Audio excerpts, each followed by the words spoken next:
Hello, and welcome to another edition of Ask the Professor, where we respond to your questions on public policy, government institutions, political philosophy, culture, economics, all those things that go into our common life. Right, and today we have a question from Bill who asks about proportional representation, and the question really is about if those people, and he's not one of them, but he says those people that support PR really want to make every vote count, why not just do away with writings? Why bother with writings at all? What do writings matter in such a scheme?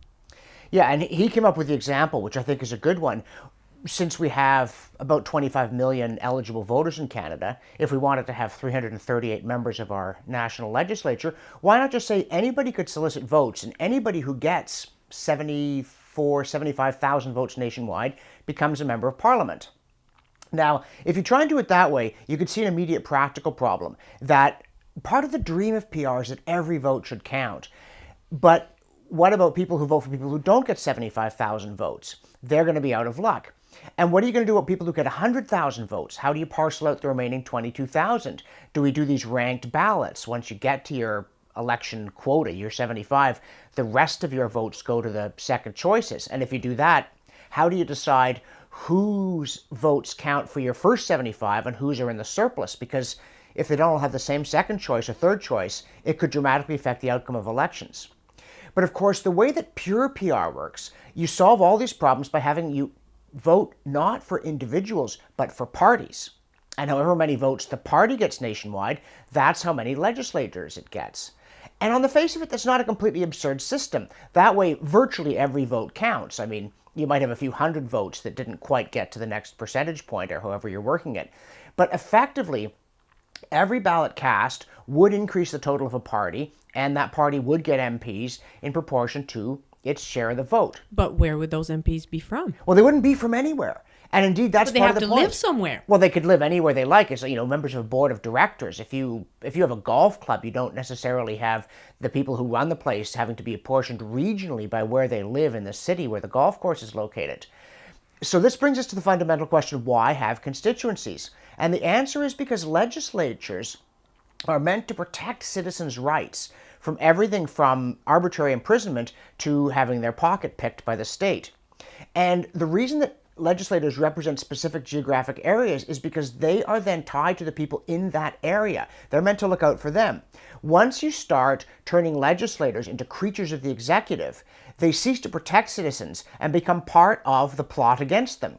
And the problem with pure PR is that each party has a whole bunch of legislators whose sole goal is to get hold of the executive branch, write the tax code, scoop up the money, and spend it on exciting projects whether or not people like it.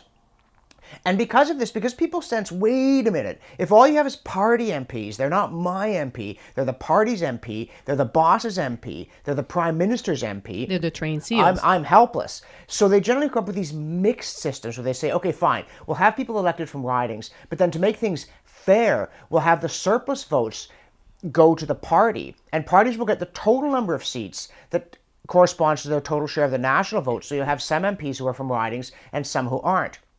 But to me, the fact that they concede that you need ridings proves that PR is a bad idea in the first place. Because why do we want every vote to count? The goal here is to protect our rights, and we want to find a system that does that effectively. And nobody's ever suggested why having every vote count helps protect our rights, any more than anybody's ever been able to explain why having a parliament that looks like us protects our rights. I mean, how am I misrepresented if the average MP is taller than I am or shorter than I am? Or richer. Yeah, or poorer. Because the funny thing about Parliament, by the way, almost everybody who becomes an MP either takes a big pay cut or gets a big pay raise. The MP salary is very atypical of the private sector.